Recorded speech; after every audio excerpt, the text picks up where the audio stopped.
Hey everybody, Matt here, Big Red Liquors, and I'm here with Stephen Halpin. And Steve, welcome to Big Red. I'm excited to be here. And Steve just told me his job title, but it's a really long one. But essentially, he is. Go ahead. I do trade education and mixology all across the United States. For Patron. For Patron And Spirits. today we are talking about this Patron EXTRA Anejo. So if you're a Patron drinker or you're just a premium tequila drinker, the cool part about this offering is that we're doing a great deal on it. So we're doing $99.99 on this, and essentially this is like liquid butterscotch in a bottle.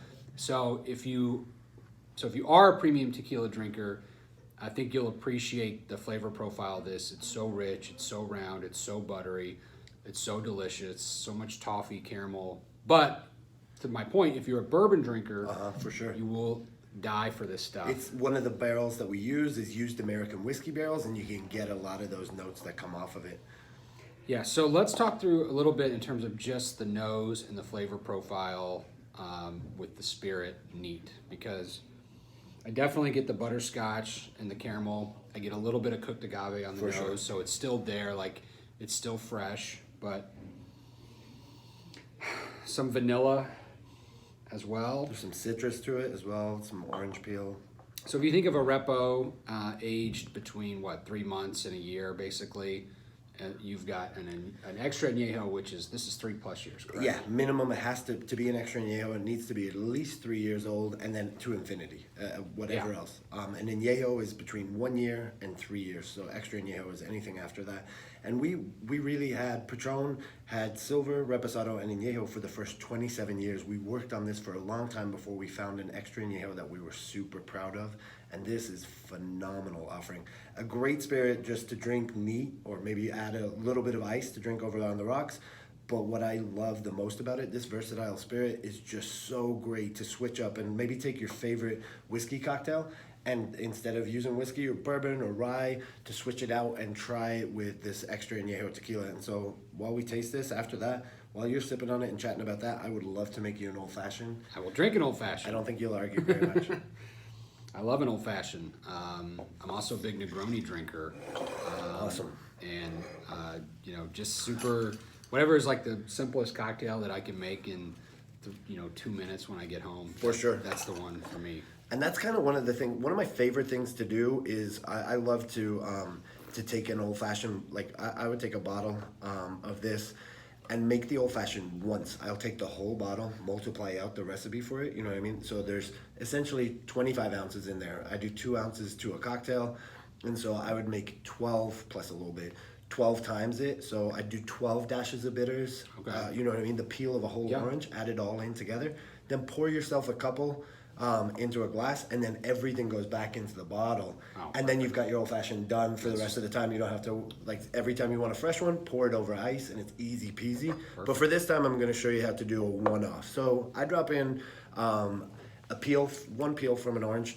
You just want the outside of it. Press all the oils in. You probably saw me doing that, just to get all the oils released from there. And then we're going to add in 2 ounces of that extra añejo in over the top, and let those kind of marinate together, pull out more of the oils from that.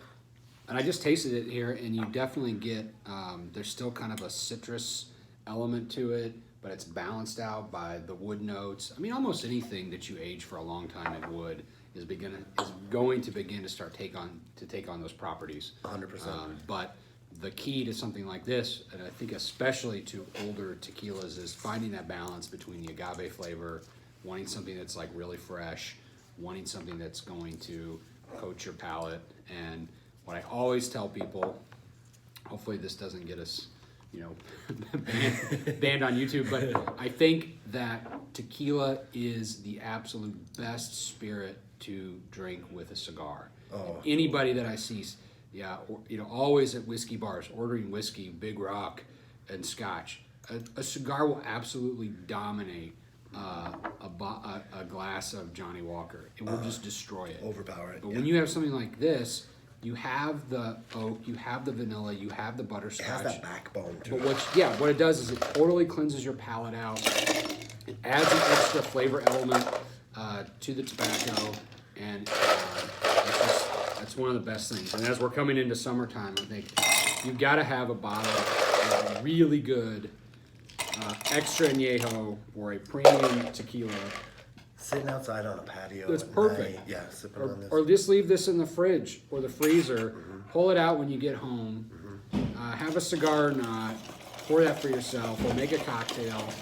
And that's just perfect. For sure. So what I added in was a dash of Angostura bitters, and then a couple of drops of chocolate bitters. What I love about like bitters in general, there's lots of them on the store shelf, and it's kind of like salt and pepper. It's like seasoning for a cocktail. It's essential. It kind of dials down the sweetness sometimes of it, but it also opens up lots of other flavors.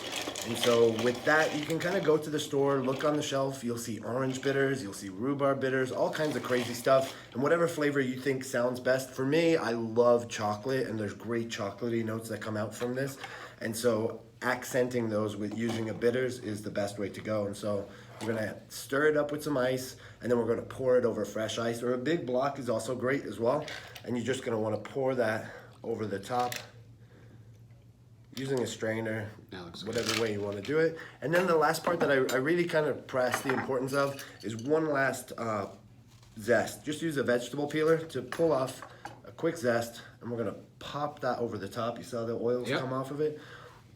One more twist, and then wipe the rim just to give it that really nice orange aromatic. And then this, my friend, is all yours. Cheers to you.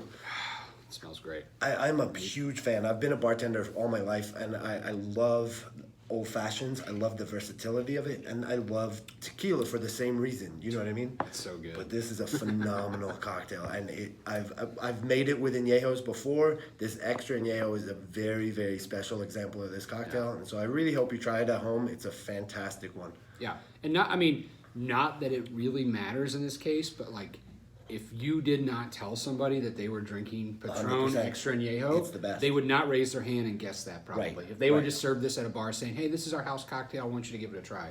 You would not go, oh, that's a tequila drink, or oh, that tastes like a margarita. Not at all. And it's that wood age, and it's, man, this is really good. Cheers. Hey, Stephen, thank you for coming to Big Red, and we've got this Patron Extra Anejo on a killer deal. Yeah. Awesome. Cheers, man. Cheers to you guys. So good.